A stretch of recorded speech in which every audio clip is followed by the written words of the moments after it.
YouTube की Bhaskar classes में आप सभी का हार्दिक अभिनंदन है। मैं हूं हरीश कुमार, सभी को मेरा प्यार भरा नमस्ते। आज हम प्रश्नावली 3.3 का सवाल नंबर 10 का हल करेंगे। यहाँ पे इससे पहले वाली क्लासों में हमने सवाल नंबर 1 से 9 तक हल कर लिए थे। तो चलिए देखते हैं सवाल नंबर 10 प्रश्नावली 3.3। प्रश्न नंबर 10 है, बताइए कैसे यह आकृति एक समलंब चतुर्भुज है, इसकी कौन सी दो भुजाएं समांतर है। देखिए बच्चों, ये आपके सामने एक आकृति दी गई है जिसका नाम है KLMN। आपको ये बताना है कि क्या ये आकृति समलंब चतुर्भुज है। ठीक है बच्चों, और अगर ये समलंब चतुर्भुज है तो इसमें कौन सी भुजाएं समांतर है। तो पिछली क्लासों में हमने समलंब चतुर्भुज के बारे में पढ़ा था, जिसमें मैंने आपको बताया था कि समलंब चतुर्भुज क्या होता है। तो समलंब चतुर्भुज से तात्पर्य है कि वह चतुर्भुज जिसमें सम्मुख भुजाओं का कोई एक युग्म समांतर हो, उसे हम समलंब चतुर्भुज कहते हैं। तो यहाँ देखिए, या तो ये दोनों भुजाएं समांतर होनी चाहिए या ये दोनों भुजाएं समांतर होनी चाहिए, ये हमें सिद्ध करना है। तो यहाँ आप देखिए, मैं आपको कुछ पहले बता चुका हूँ और एक बार फिर से आप देख लीजिए। मान लीजिए ये दो समांतर रेखाएं हैं और ये एक तिर्यक छेदी रेखा इसको प्रतिच्छेदित कर रही है। हम पहले पढ़ चुके हैं कि जब दो समांतर रेखाओं को कोई एक तिर्यक छेदी रेखा प्रतिच्छेदित करती है तो उस तिर्यक छेदी रेखा द्वारा बनने वाले अंतःकोण, ये है अंतःकोण, यानी तिर्यक छेदी रेखा के एक ही ओर बनने वाले अंतःकोण है वो संपूरक होते हैं। अर्थात इन दोनों कोणों का मान है वो 180 डिग्री होता है। अगर इन दोनों कोणों का योग है वो 180 डिग्री है तो ये समांतर भुजा है। ठीक है बच्चों, ये समांतर भुजा कब होगी? जब इन दोनों कोणों अंतःकोणों का योग है वो 180 डिग्री होगा। मान लीजिए अगर हमें ये समांतर भुजाएं नहीं दी होती कि ये समांतर भुजाएं हैं या नहीं, हमें नहीं मालूम, परंतु अगर ये दोनों कोणों, इन दोनों कोणों का योग 180 डिग्री है तो निश्चित रूप से ये समांतर भुजाएं होंगी। अब देखिए, इसी आधार पर आप देखिए कोण M और कोण L, यहाँ कोण M 100 डिग्री है और कोण L 80 डिग्री है और इन दोनों का योग बन रहा है 180 डिग्री। तो अतः ये अंतःकोण हो गए। जब इनका योग 180 डिग्री हो रहा है तो ये भुजा NM और KL एक समांतर भुजा होगी। तो यहाँ हम लिख सकते हैं कि NM व KL, NM व KL भुजा को, KL भुजा को MN भुजा प्रतिच्छेदित कर रही है, प्रतिच्छेदित कर रही है। यहाँ कोण M व कोण L तिर्यक छेदी रेखा के, तिर्यक छेदी रेखा के एक ही ओर बने अंतःकोण है, अंतःकोण है जिनका योग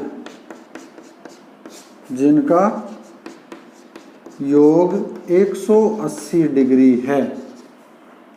इसलिए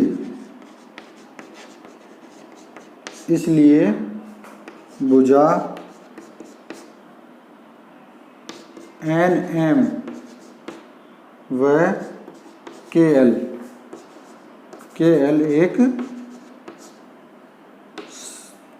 KL समांतर भुजाएं हैं, KL समांतर भुजाएं हैं। देखिए बच्चों, ये दोनों भुजाएं हमने सिद्ध कर दी कि ये समांतर है। क्यों है? ये आपको मैंने बता दिया है कि जब किन्हीं दो रेखाओं को एक तिर्यक छेदी रेखा काटती है और उस तिर्यक छेदी रेखा द्वारा एक ही ओर के बने अंतःकोणों का योग यदि 180 डिग्री होता है तो वो दोनों रेखाएं निश्चित रूप से समांतर रेखाएं होंगी। यही स्थिति यहाँ बन रही है। कोण M और कोण L इस तिर्यक छेदी रेखा से बने दो अंतःकोण हैं और इनका योग 180 डिग्री हो रहा है। इस कारण ये दोनों भुजाएं एक दूसरे की समांतर भुजाएं हैं।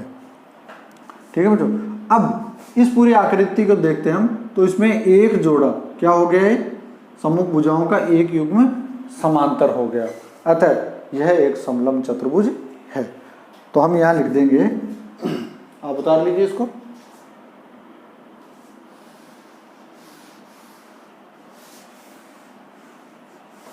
तो देखिए हमने सिद्ध कर दिया है कि एन एम भुजा के एल भुजा के समांतर है।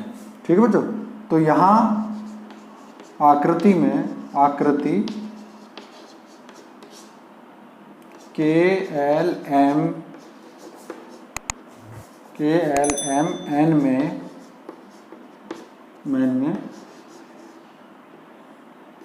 सम्मुख भुजाओं का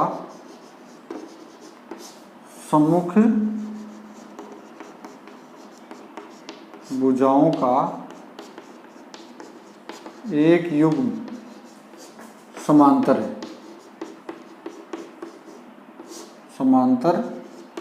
है, अतः यह आकृति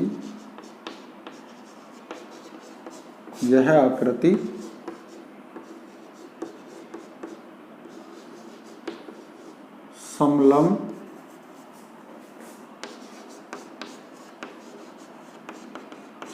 चतुर्भुज होगा। ठीक है बच्चे, तो हमने ये सिद्ध कर दिया है कि यह आकृति एक समलंब चतुर्भुज है। क्यों है? क्योंकि भुजाओं का एक युग्म क्या है, इसमें समांतर है। क्यों समांतर है? क्योंकि तिर्यक छेदी रेखा द्वारा बने हुए अंतःकोणों का योग 180 डिग्री है। अगला सवाल देखिए, सवाल नंबर 11। आकृति में कोण सी ज्ञात कीजिए यदि AB और DC समांतर भुजाएं हैं। तो यहाँ दी गई आकृति को देखिए आप, ABCD ये आकृति है जहाँ कोण B का मान आपको 120 डिग्री दिया हुआ है। यहाँ आपको कोण C यानी ये वाला कोण C है वो ज्ञात करना है। देखो यहाँ पे सवाल में दे दिया गया है कि AB और DC भुजाएं क्या हैं, समांतर भुजाएं हैं। तो यहाँ हम इसका हल लिखेंगे। देखिए यहाँ पे क्या लिखेंगे, दिया हुआ है। अब यहाँ क्या क्या दिया हुआ है, एक बात तो दी हुई कि भुजा AB समांतर है भुजा DC के, यानी ये वाली AB भुजा इस DC भुजा के समांतर है। और एक दिया हुआ है कि कोण B है वो 120 डिग्री है। आपको ज्ञात करना है,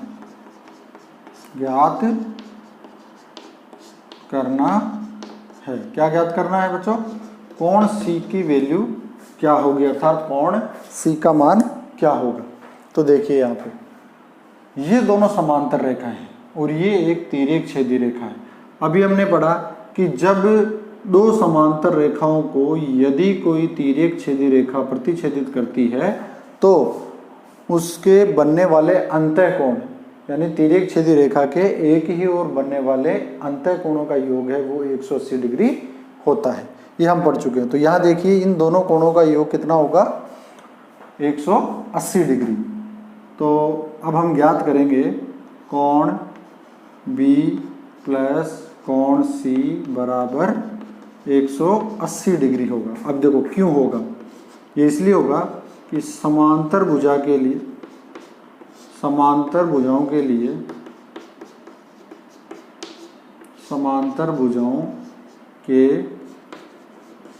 लिए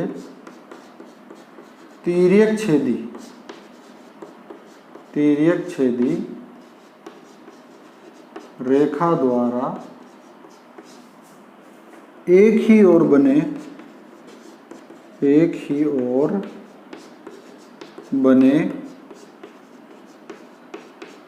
अंतःकोणों का योग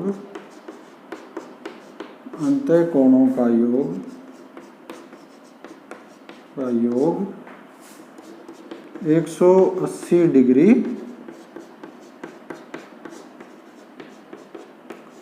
होता है। ये इसका हमने कारण लिख दिया। यहाँ आपको कोण C ज्ञात करना है, तो ये हमारे पास एक समीकरण बन गया। समीकरण में हम मान रख देंगे जो मान दिए हुए हैं, और जो मान नहीं है उसको ज्ञात कर लेंगे। जैसे कोण B का मान 120 डिग्री दिया हुआ है, ये मान यहाँ रख दें हम, तो यहाँ लिखेंगे 120 डिग्री प्लस कोण C बराबर 180 डिग्री। यहाँ 120 का पक्षांतरण कर देंगे, पक्षांतरण, ठीक है बच्चों। 120 को प्लस के हैं, 120 प्लस का है, इसको बराबर के इधर भेजेंगे तो ये माइनस में बदल जाएगा। हमारे पास रह जाएगा कोण C बराबर 180 डिग्री, ये बराबर से इधर आएगा तो किस में बदल जाएगा, माइनस में। तो कोण C बराबर क्या हो गया, 180 में से 120 को घटा देंगे तो हमारे पास 60 डिग्री कोण C का मान आ जाएगा। अर्थात ये वाला जो कोण है वो 60 डिग्री का होगा। ठीक है बच्चों, इस तरह से हमने कोण C का मान ज्ञात कर लिया है। अगला सवाल है सवाल नंबर 12। ये 12वां सवाल इस प्रश्नावली का हमारा आखिरी सवाल है। तो इस सवाल को हल करेंगे हम। आकृति में कोण P तथा कोण S की माप ज्ञात कीजिए। ये आकृति दी हुई है जिसमें आपको कोण S और कोण P का मान ज्ञात करना है। जहां आपको यदि SP और RQ ये दोनों भुजाएं समांतर दी गई है, यानी SP भुजा ये वाली भुजा और RQ ये वाली भुजा दोनों समांतर भुजाएं हैं। देखिए यहाँ ये युग्म सम्मुख भुजाओं का ये जोड़ा समांतर है, परंतु ये जोड़ा समांतर नहीं है। तो इससे ये बात सिद्ध हो गई कि ये एक समलंब चतुर्भुज है। आगे देखिए, इसमें यदि आप कोण R ज्ञात करते हैं तो क्या कोण P को ज्ञात करने की एक से अधिक विधि हो सकती है। तो हम पहले इसको जो हमारी नियमों के आधार पर हमने जो सीखा है उसी के आधार पर हम इस सवाल को हल करते हैं। देखिए यहाँ पे क्या दिया हुआ है, हमें दिया हुआ है। यहाँ सवाल में देखो दो चीजें दी हुई, एक तो ये SP भुजा, ये SP भुजा समांतर है इस RQ भुजा के, RQ भुजा के समांतर है, ये दिया हुआ है। एक आपको दिया हुआ है कि कोण Q का मान है वो 130 डिग्री है। अब ध्यान दीजिए, आपको पिछले सवाल में भी हमने ये बताया था कि जब दो समांतर रेखाओं को यदि कोई तिर्यक छेदी रेखा काटती हो, तो यहाँ ये एक तिर्यक छेदी रेखा है PQ, तो उस समय तिर्यक छेदी रेखा के एक ही ओर बनने वाले अंतर कोणों का योग है वो 180 डिग्री होता है। इसी के आधार पर हम इस सवाल को हल करेंगे। तो यहाँ आपको पहले कोण P ज्ञात करना है। एक चीज़ और बता दूं कि आपको पिछली क्लासों में मैंने बताया था कि इस तरह का अगर सिंबल होता है, इस तरह का संकेत होता है, तो ये संकेत समकोण का होता है, यानी कि ये है 90 डिग्री का कोण है। तो हमने ये तो ज्ञात कर लिया कि कोण R कितना है, समकोण है, 90 डिग्री का कोण है। अब हम तिर्यक छेदी नियम के अनुसार कोण P का मान ज्ञात करेंगे। तो यहाँ मैं लिखूंगा कि कोण P प्लस कोण Q, ये दोनों कोण P और Q ये बराबर होंगे किसके, 180 डिग्री के। ये 180 डिग्री के बराबर है। क्यों बराबर है कि समांतर रेखाओं के लिए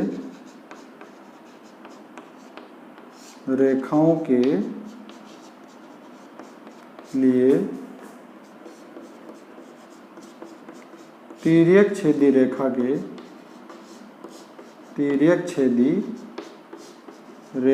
के एक ही ओर बने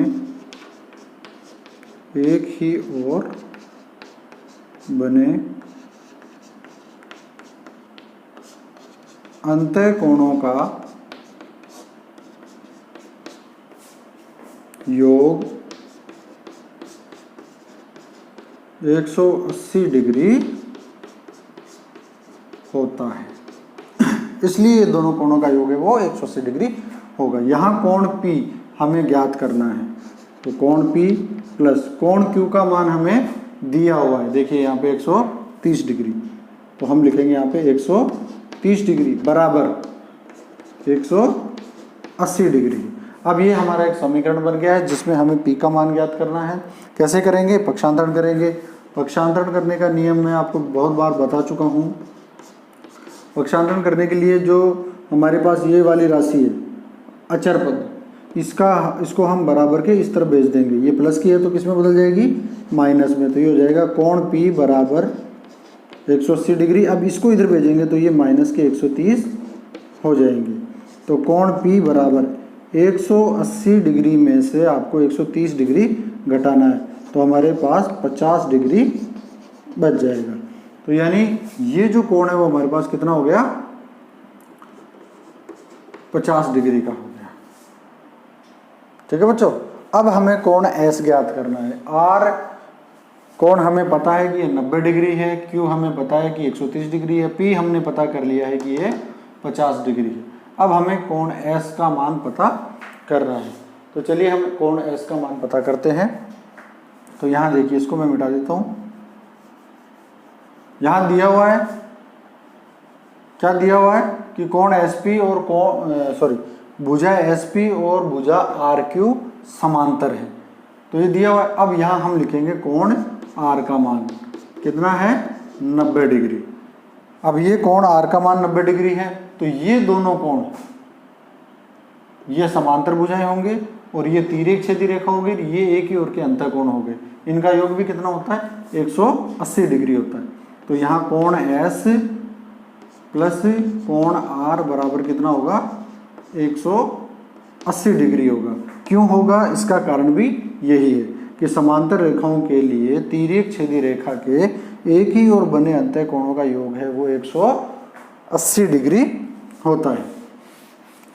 ठीक है। अब देखिए यहाँ पे ये हमारा समीकरण बन गया। दिए गए मानों को हम लिख लेते हैं। तो कोण S हमें ज्ञात करना है प्लस कोण R हमारे पास 90 डिग्री है, तो यहाँ 90 डिग्री बराबर 180 डिग्री।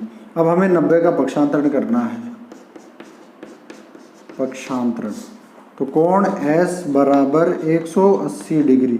देखिए प्लस में 90 है, बराबर के इधर लाएंगे तो ये माइनस में बदल जाएंगे। अब हमें कोण 180 डिग्री में से 90 डिग्री को घटाना है, तो हमारे पास 90 डिग्री आ जाएगा। तो देखिए यहाँ पे ये हमारा क्या मान आ गया? 90 डिग्री। तो इसलिए इस प्रकार हमने ज्ञात कर लिया है कि कोण P का मान तो है 50 डिग्री और कोण S का मान है 90 डिग्री। ये हमारे आंसर हो गए। अब यहाँ ये पूछा है कि अगर यदि आप कोण R ज्ञात करते हैं तो क्या कोण P को ज्ञात करने की एक से अधिक विधि है? तो देखिए अगर हमारे पास ये कोण दिया हुआ है 130 डिग्री, ये हमने 50 डिग्री ज्ञात कर लिया, ये हमारे पास समकोण है। तो एक तो हम इसको तिर्यक छेदी रेखा के एक ही ओर बने अंतःकोणों के नियम के आधार पर ज्ञात कर सकते हैं। दूसरा, अगर ये कोण हमारे पास नहीं है और ये 3 कोण हमने खोज लिए, तो हम चतुर्भुज के चारों कोणों का योग 360 डिग्री होता है। इस आधार पर भी इस सवाल को हम ज्ञात कर सकते हैं, जहां हमारा समीकरण बन जाएगा कोण S प्लस कोण R प्लस कोण Q प्लस कोण P बराबर 360 डिग्री, क्योंकि चतुर्भुज के चारों कोणों का योग है वो 360 डिग्री होता है। जहां हमें 3 मान दिए गए हैं और कोण S का मान हम बड़ी आसानी से ज्ञात कर सकते हैं। आप प्रयास कीजिए इसको इस तरह से भी ज्ञात करने का। और ये हमारी प्रश्नावली 3.3 का आखिरी सवाल था। इस प्रकार हमने प्रश्नावली 3.3 का पूरे सवालों का अध्ययन कर लिया है। तो आप इसको होमवर्क की कॉपी में घर पे प्रयास कीजिएगा खुद करने का। मिलते हैं अगली क्लास में अगले टॉपिक के साथ। तब तक के लिए सभी को धन्यवाद।